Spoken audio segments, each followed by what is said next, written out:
I love great conversations. Hi, my name is Angel Jones. Thank you for joining me on 12-Minute Convos, where I help you create a brand of your own unique real self. Listen in as I have conversations with amazing people from all over the world. Good morning, David Blay. How are you going on this wonderful, beautiful morning? Good morning, Angel. How are you? Greetings from Spain, seeing the Mediterranean Sea. Wow. It's a great morning for me. Love it. Well, David, it's a great pleasure to connect with you. I would like to know which of your talents is responsible for us meeting. So I think there are two talents. One of these is we are both podcasters. We love radio, we love podcast, and we can talk about anything in podcast because it's really amazing. And maybe I'm trying to do another talent not only for me but for the people, who is the learning of being a remoter work. I think we are going to a freelance world, and maybe a lot of people will work from home.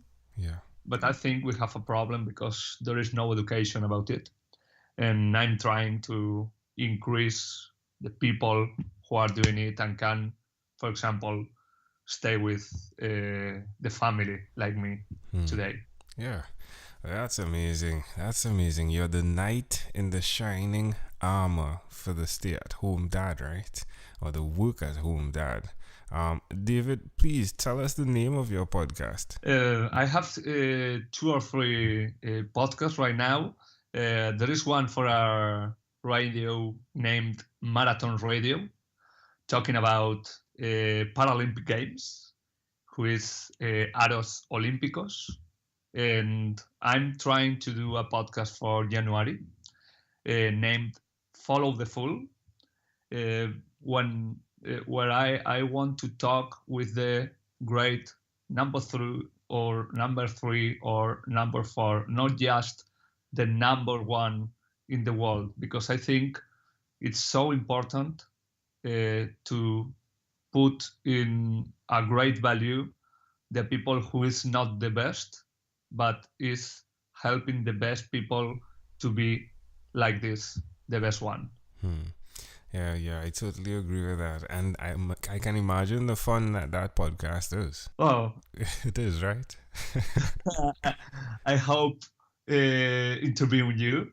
Yeah. So maybe we have to translate it to Spanish for Spanish and Latin American people. Yeah. Well, who did you learn the skill of caring from, David? I mean, it's definitely something that's close to you, caring for the people. Who did you learn that from? Yeah, I learned from 2 people in podcasting, radio. I'm 20 years working on it, and I admired in the last the great sport journalist in radio in Spain. And in remote work, there was an idea I had 10 years ago, because I had just one friend of mine who was working at home.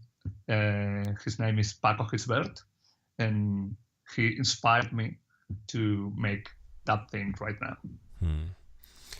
Working from home does have its challenges. I understand that very, very, very well. Sometimes it's like you need to separate work. Hey, I'm working, but I'm home, especially with a family, right? Yeah. Why will you continue to repeat that skill in spite of it being hard sometimes? So my reality is I'm educating my family. Sweet. Because they have to know where I'm working and where not. But I think the real great time for me is that I can make a non-linear timetable. So I don't have to work from 8 to 5. Yeah. I can work for 2 hours. I can go running, for example. I can catch my my main daughter in the school. I can stay with her in the afternoon, and maybe for 2 hours more after dinner, I can work. I think it's a great life right now because I don't have to stay from 1 hour to another hour, and I can stay making more things than a people who is working in an office. Yeah, I love it. Well, David, tell me one other thing that you have done consistently over the last 3 years. Maybe podcasting. yeah, but another thing I think is helping people, always maybe sports people, but then company people to arrive to media. I have a media company here in Spain, and there are a lot of people who are doing extraordinary things, but no one knows about it. So I am working with people, special, for example, Paralympic athletes, who are most known right now or more famous from the last 3 years. And for them, it's easier to arrive to sponsors, for example, and make a better life, not only personal, but professional. There is that caring factor again that David has. David, how does it make you feel when you see someone that may not have been heard about actually have the opportunity to share their story? How does that make you feel? Well, it's really good because I'm working with extraordinary people, and I'm watching that we are changing their lives. Because, for example, there are Paralympic athletes that have no money to train daily or to pay a trainer, and becoming a most famous or known people, they can arrive to it. They can be better, and for me, it's not only this great feeling. For me, a extraordinary feeling is working with that people, blind people, for example, who is giving to me a daily message that, hey, don't mind about your problems. I'm totally blind and I'm really happy. Yeah. Love that. Amazing audience, we are live with David Blay all the way in Spain. Dave is a podcaster, and as he spoke about his media company where he brings people's story to main media format. David, how about we switch gears for a moment and let me now invite you into my time machine. I was surrounded with beautiful, warm, blue Caribbean water. David, what is your earliest childhood memory? So, I think, I don't know if it's the earliest or not, but it was in my grandparents' home, eating Spanish jamón serrano. So it was really, really, really happy because I discovered one of my favorite things to eat.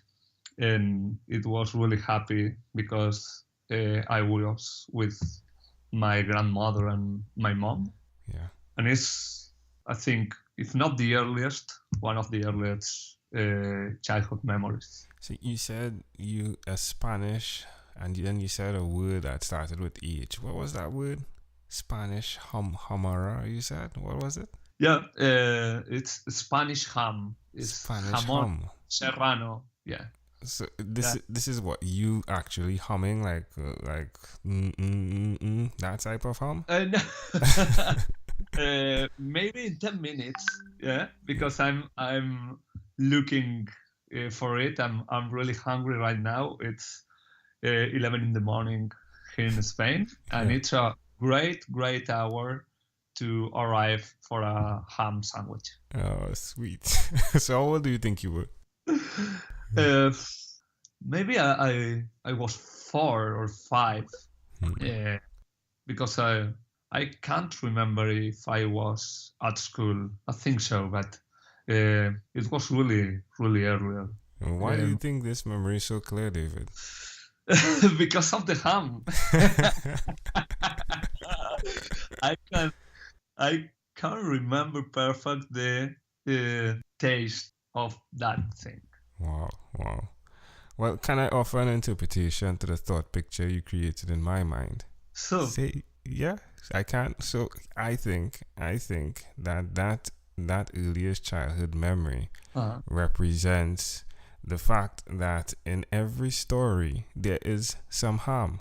Like you get to the harm, right? It's like the meat of the story, and the fact that you love that opportunity to get to the meat of the story, metaphorically speaking, it's fascinating how it connects, it's right? An extraordinary theory for me. I think I will write about it. I love it. If we fast forward to when you were 12, what was your favorite song? Well, there were a rock band named Europe. So I remember when I was 12, the song named The Final Countdown. It was really, really amazing for me because I didn't hear anything like this. Hard guitars with long hair men, and it was really amazing for me. Yeah. It's as though you got to the harm of the language, right? Of music. So, I don't know if they hum, but the guitar looked some hum, you know? Yeah. All right, David. Well, we have arrived at our destination, but before we get off of this time machine, there's a small declaration form. So it's yes or no, possibly a bit more. We're going to go pretty quickly here, David. David, have you chosen someone to pass on your skills to? Yeah. In fact, there are a lot of friends of mine who were fired during the last years because journalists were fired a lot here in Spain. And I was teaching them about freelance life and freelance work. And there are a lot of people making something like me during the last years. Are you married? Yeah. So happy. Yeah. Do you have children? Yeah. I have 2 daughters, 5 years old and 1 year old. I definitely heard the 1-year-old. She made it into the podcast. I think both can talk in a podcast right now for an hour. There will be no silence at my home in the future, you know. That's good. That's good. Do you believe in God? I believe sometimes. I believe more in Jesus than in God. Do you have an inner circle of friends? Yeah, and making me older, I have a small circle. I have a lot of people I met, but talking about that inner circle, I have a smaller circle day by day. Do you watch TV for more than 3 hours a day? No. How about 3 hours a week? Maybe 5 hours a week because my wife and I are looking for some series, and we have more or less 1 hour a day when our 2 daughters are sleeping. Yeah. And what about screen time? The phone and the computer, is it more than 8 hours a day or less than 8 hours a day? I'm trying less than hours a day, but there are days that are impossible. But I think I can do quicker the work in a computer or on a phone that many people who are working 8 hours a day in an office. Well, my friend, after 1,001 conversations, I came up with something, and it's a workbook called Yours, and it stands for Your Own Unique Real Self. Connected to that is Your Own Unique Real Statement. If you had to share with us your own unique real statement, David, something that represents who you are, what would you say that is? So I think right now I'm trying to live without making a life for working. I love my work, but I love more my family. I love more my friends. I love doing sport. I love staying the beach like today. And I think it's a philosophy of life to be happy when you are 35 or 39 and don't have to arrive to 60 or 70 years saying, okay, I have to live now. No, I want to live from now. Love it. David, this was a great pleasure. Before you leave, is there anything else you'd like to share with our amazing audience? So I think a lot of people that I'm discovering on your podcast is really, really amazing. And I'm looking for most of the people who are trying to live with the persons and not stay day by day in the office. Definitely check out David Blay. David Blay, thank you for being on 12-Minute Convos with Angel Jones. Angel, thank you for choosing me, and it was a great experience for me. Thank you very much. You are welcome. Thank you for being on 12-Minute Convos with Angel Jones. Stay tuned for more from our advertisers. Diabetes is a mountain pandemic. It's a disease that's not acute but chronic. Similar to this rhyming method, I have simplified the definition, the signs and symptoms, and the complications of diabetes for both adults and children in my books, Poems for Patients, A Focus on Diabetes, and The ABCs of Diabetes for Children. These books are available on Amazon.com, and for more information, you can visit my website, poemsbyaj.com. That's poemsbyaj.com.